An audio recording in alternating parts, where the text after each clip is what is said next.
A Lompico man accused of killing his neighbor over a property dispute, then burning the body to hide the evidence, took the stand in his own defense today.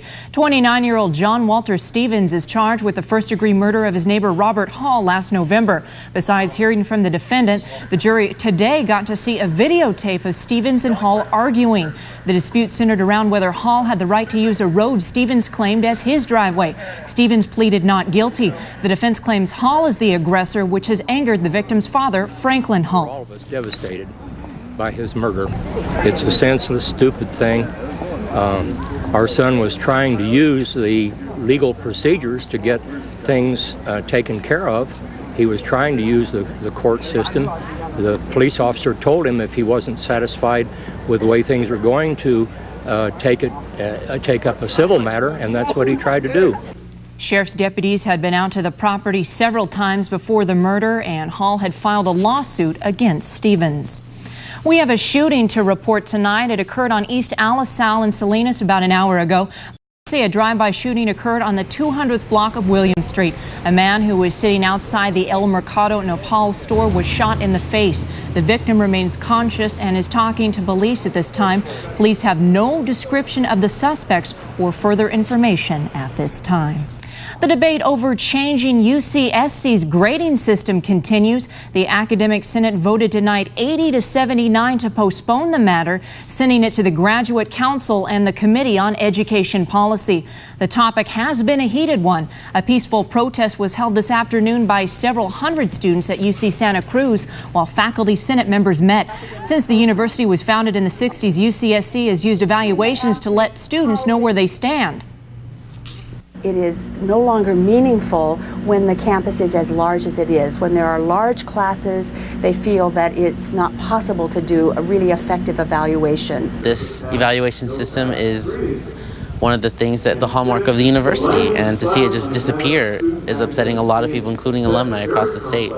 The Student Union Assembly got what it wanted. It had drafted a resolution asking the Academic Senate to delay the vote. Becky Quinlan joins us now live from Lovers Point with the details. Becky? Alan, here at Lovers Point, all entrances down to the water are blocked off and signs warn people about the dangers of the contaminated water. Now, the Pacific Grove Public Works Department says that today's sewage spill was caused initially by a clogged sewer line. These beach closed signs now greet visitors at Lovers Point. The signs were posted earlier today after as many as 500 gallons of untreated sewage from a broken sewer line made its way through a storm drain and into the bay. We got a call this morning that there was sewage coming out in a storm drain, and we got out there and looked at it, and there was sewage and things like toilet paper flowing out to the beach. So based upon that, we did post quarantine signs and then took samples. Now, water samples are being tested for bacterial levels. In late October, a 1,000-gallon sewage spill closed Lovers Point for 3 days.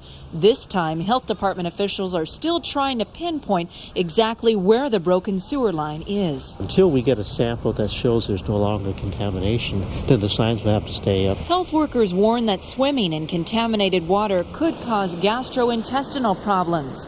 Meanwhile, Pacific Grove residents say the two recent beach closures worry them. Oh yeah, the beach being closed 2 times in a month and a half is a concern because we have a lot of young kids coming down to the beach. We have surfers that are in the water all the time and a lot of divers and just regular beachgoers coming down here to enjoy the beach.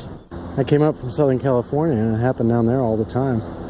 And I hate to see it happen up here. One thing I know about this community is that people aren't asleep here. And so this is like the second wake-up call, and I'm sure that actions are going to be taken. So if there's a third, I would be really surprised.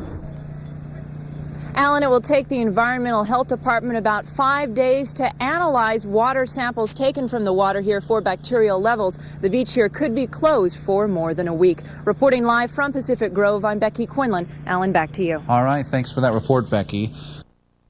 A just-released AAA survey points to Monterey as one of the top 3 destinations for Californians this Christmas and New Year season.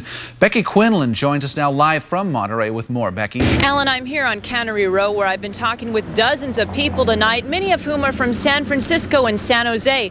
A just-released AAA study says that Monterey is a top tourist destination this holiday season for many of our Bay Area neighbors. The quickly approaching Christmas and New Year's holidays translate to hustle and bustle in Monterey, both day and night. The Edwards drove down from San Jose to shop and enjoy Monterey this Christmas season, something that has become tradition for them. In the last couple of years, we've made a habit of coming down here and finding ourselves a room on the beach. I think the main reason we come here is to enjoy the ocean view. The Edwards aren't the only ones. 1 out of 6 Californians will be traveling this Christmas, according to AAA. It comes at the tail end of a decade travel experts say saw a 63% climb in end-of-year travel. Our percentages have been up anywhere between 25 to 30% in increase, and seeing what people have at their fingertips with, their access to the stock market has been a huge positive push for their finances. Marketing director for the Monterey Peninsula Visitors Bureau says that while hotel bookings have been a bit slower than last year in Monterey, that number can rise dramatically with travelers' last-minute New Year's plans. Northern California is our primary market, and we have those frequent visitors, and we love them, and they do come back every year. But Californians aren't the only ones taking advantage of the 70-degree-plus temperatures in Monterey. We caught up with some non-natives who say they're here for the warmth. It's freezing in Canada. It's like minus 30 right now.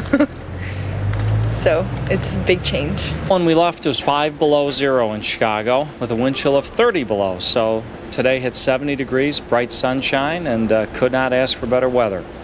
That's right. And besides Monterey, AAA says Northern Californians are also headed to Las Vegas, Lake Tahoe, and Mexico for the holidays. And one reason for that may be 2 3-day holiday weekends and time off from work.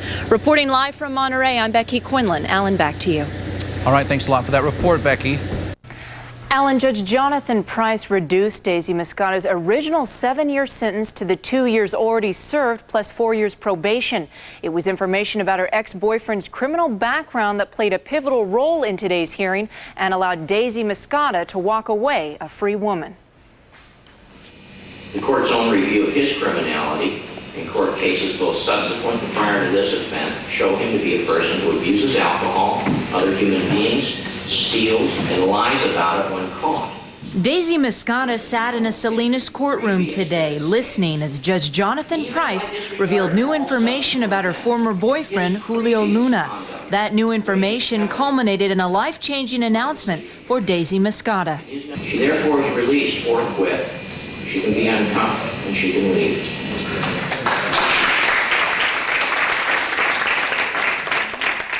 And at that moment, Daisy was free.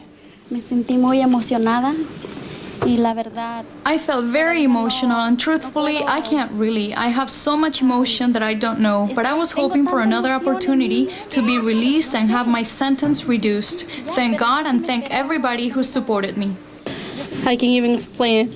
I just love to have her back, and because we love her and we miss her a lot. Daisy's new freedom came as a welcome surprise to many. It was better than I ever hoped for. I've never had a client walk out of the courtroom having come in shackles and walk out free. So it's positive. I mean, she can only get positive results from that. What didn't come as a surprise to many was Julio Luna's criminal background, which reflected a history of domestic violence, alcohol abuse, and lying to the police. Rosario Guzman once lived with Moscata and Luna. She told the court today she had witnessed several beatings. Too many times, yeah. I fight it every day. Judge Price said Moscata's reaction to those beatings, while immature and impulsive, came with great provocation. Meanwhile, the district attorney's office maintains Daisy Moscata did, in fact, mutilate another person. I think she's a danger within her relationships, and I think that that's a very critical issue. She may have been a model prisoner in a prison with all women. However, how she's going to function in her future relationships is going to be the test, and no one can really say. Now, as part of her probation, Daisy will work with 4 local domestic violence centers. Now, another point, since she is on probation and is not a U.S. citizen, there is the chance she can be deported back to Mexico. Back to you, Alan. All right, thanks for that report, Becky.